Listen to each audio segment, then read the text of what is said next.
All right, you're live. Good morning, everyone. My sermon title is we're going to take another break from the Jenga series. We'll start that up again next week. But being Christmas Eve and New Year's Eve fell on Sabbath, I thought it was important to have some special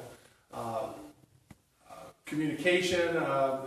I'm reluctant to say what I do is sermonizing because I'm not a pastor, but so I call them talks or presentations, but every once in a while I'll slip and say it's a sermon. But anyway, my talk for this morning is Do You See What I See? With a subtitle of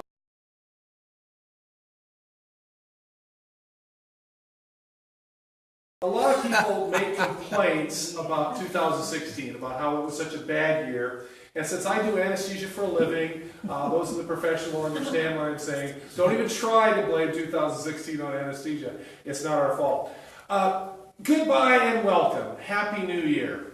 There's so much, when you look at stuff on YouTube and stuff on Facebook, there's so many people that are upset with what has happened in 2016. And they say, oh, we hope 2017 will be so much better. Well, you know what? When you look back on different things from the past, people felt that way about 15 going into 16 and 14 going into 15. It seems like we choose what we want to focus on. Our opening song, our special music,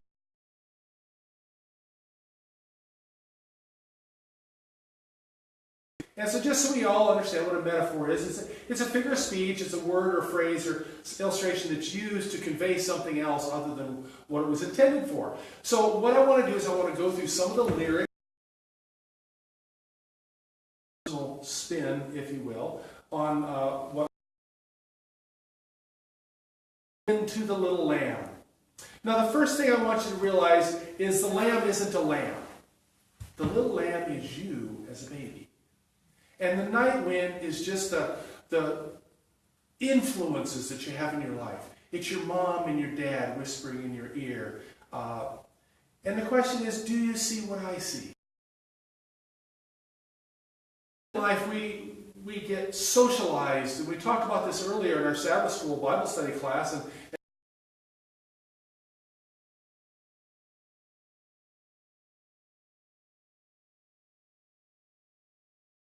kind of a nice little intimate relationship. There's 10 or 12 people that will do that, and it's kind of nice to be able to discuss Bible themes. Anyway, we get these set of glasses, this orientation to life, and not always does someone else.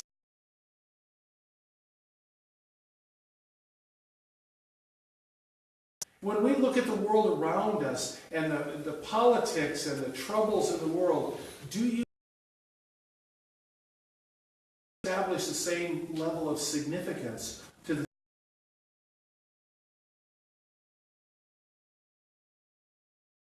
Of course, this is the North Star. It's a star that points us to Christ. But I want to use this as a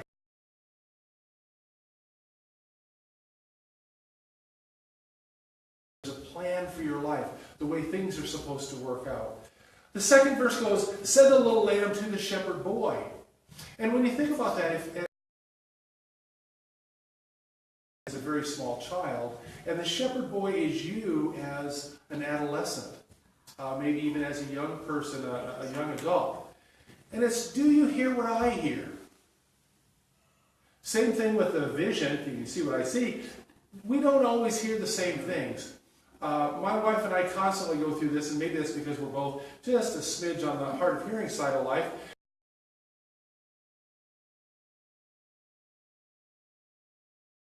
After breakfast, she said, well, I asked where all the vanilla wafers went, and she said, well, I told you last night when I was eating them and sharing with the dog. I said, I never heard that. It's not always a physical thing. Sometimes it's a mental thing. Someone can be telling you something, maybe even something for your own good, but because of your state of mind, your physical health, whatever, you don't always hear what they're saying. And here's what the song says, a song, high above the trees. When you think about that, as a young person, don't you have dreams and aspirations that take you far above the trees and into the stratosphere? You know, we grow up today, and so many people today have the idea that they're going to grow up to be rock stars, and they're going to be, you know, corporate leaders, and they're going to be rich and famous, and they're going to have all these things. And that doesn't,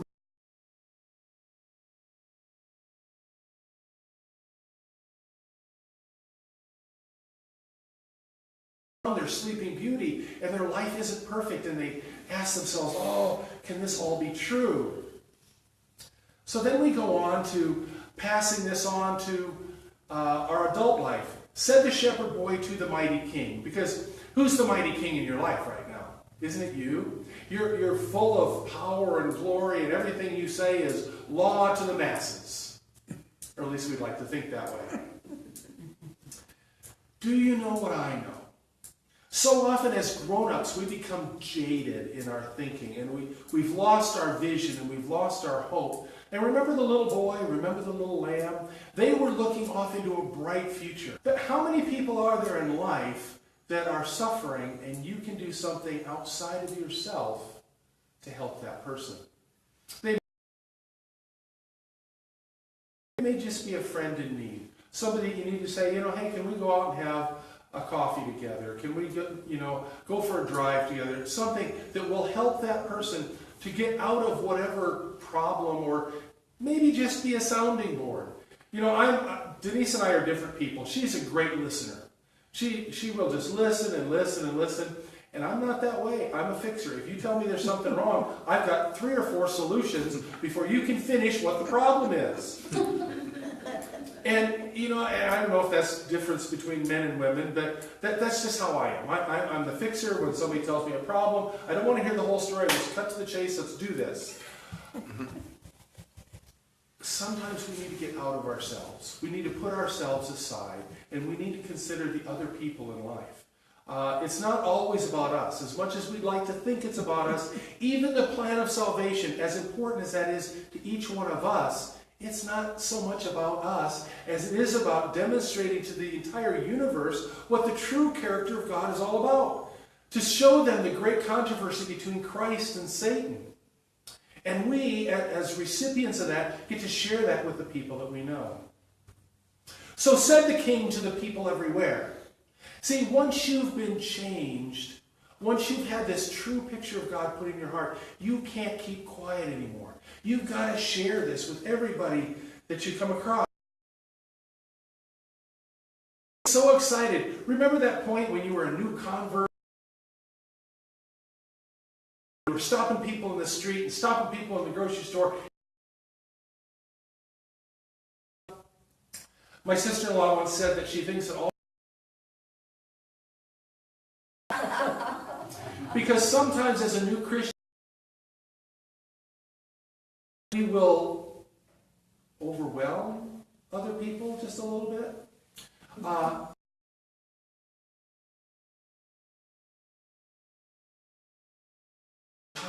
A child sleeping in the night. The thing that we're supposed to share with people is we're supposed to share Christ. And what is Christ's message? He will bring us goodness and light.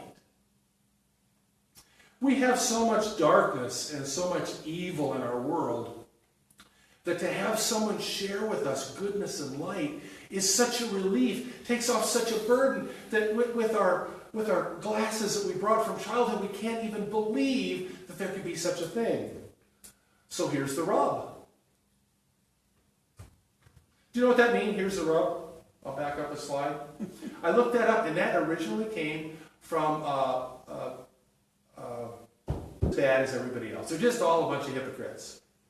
Sorry to say that's true. So often in life, people think that the church is some sort of a sanctuary where once you become saintly enough, that's where you go. And that's because in church, that's the place you're supposed to come. You know, I watched a video on Facebook.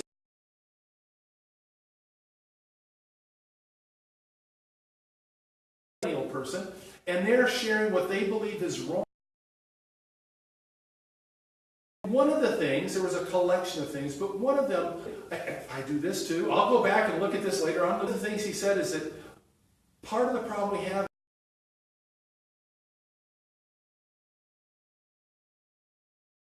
is flawed parenting, that everybody gets the same choice.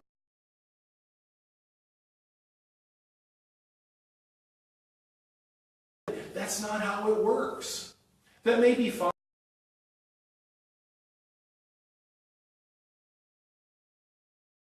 For. If you want a good job, you have to work for it. But kids are disappointed with this. And they say, I just want to end the pain. And nobody cares about me. They're just... Everybody secretly hates me. These are just... I started to look for little memes. I used to have a flip phone and I was proud of it. And I used to be made fun of by the young people I knew. And it opens up an entire new world to us. Our computers. What you do is type it in Google or Bing if you're a Bing person. You type it in there, and then we'll take you to a YouTube video that will show you how to turn the glass over and you put it on a hard surface table, real slick surface, and then you quickly suspend it. But what are we really searching for? Are we trying to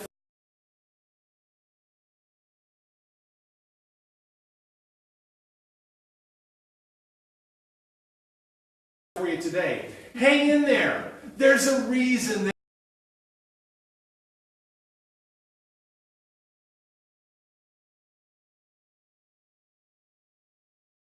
were not true, you wouldn't be here. And I'm not talking about necessarily just being here in church like all of you folks here, or sitting there watching on Facebook.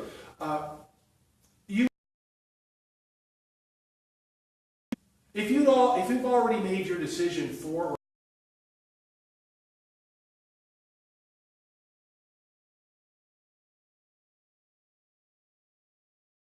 then that means God still has a purpose and a plan for your life. I hope you can read them. I always try and pick a different font or print to make it kind of interesting. Think back to the days when you first understood who Jesus was.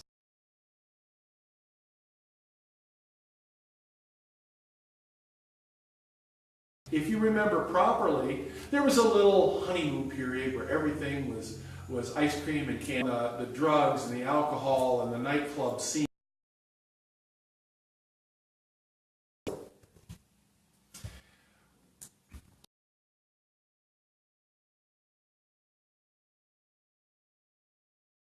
This is the message to the Hebrews. People were thrown in jail. Here in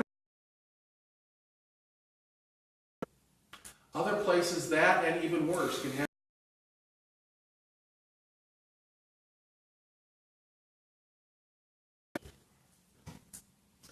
Remember how we would have compassion for our friends that were ridiculed? I think, I'm going to cry foul on that one. You think that if there's persecution, people are going to run away from it, which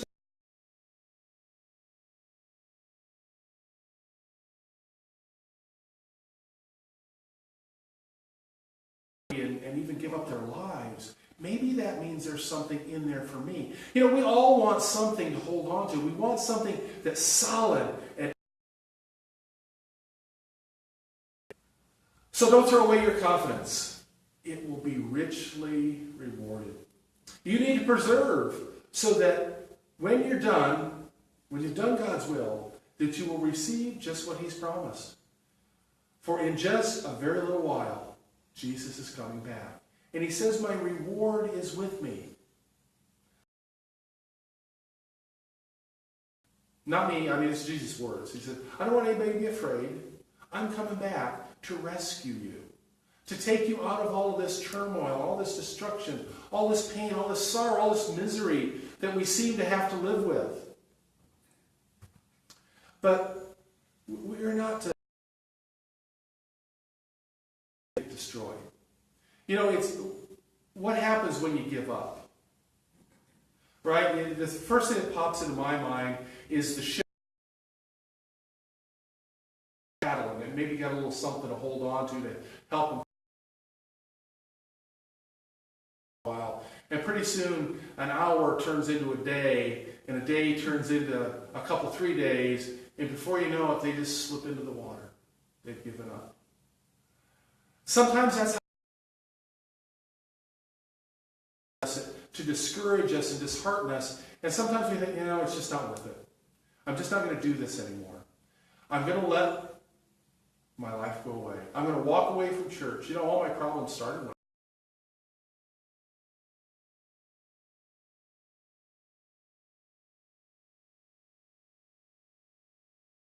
their life, and they know that they failed, and unfortunately sometimes there's people in church, any church doesn't your own fault. You made the choices. I don't think we should be victims in life. That we should be able to ask Christ for that strength that He's promised us to overcome every little problem in our life. It seems silly, but you think about Bible stories, and sometimes there's miraculous Bible stories. And I remember reading one story which I to believe, kind of crazy, like the glass of water, right? A guy he went out with his friends to chop wood one day, and he took a big old swing.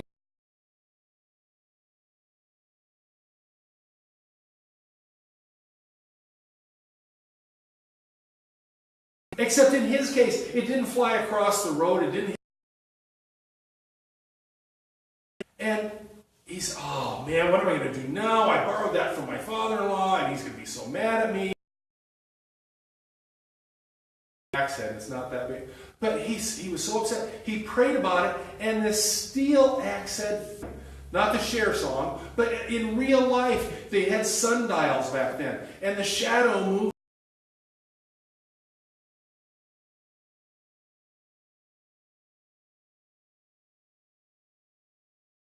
Dead people coming to life? Really? And there's people out there that don't think they can trust Him with their jobs or their spouse.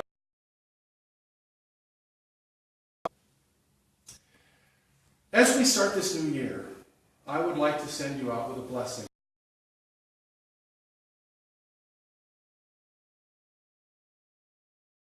And it's not our God specifically here at Grace Adventist, but this is a quote from Jude 24. Our God can keep you up.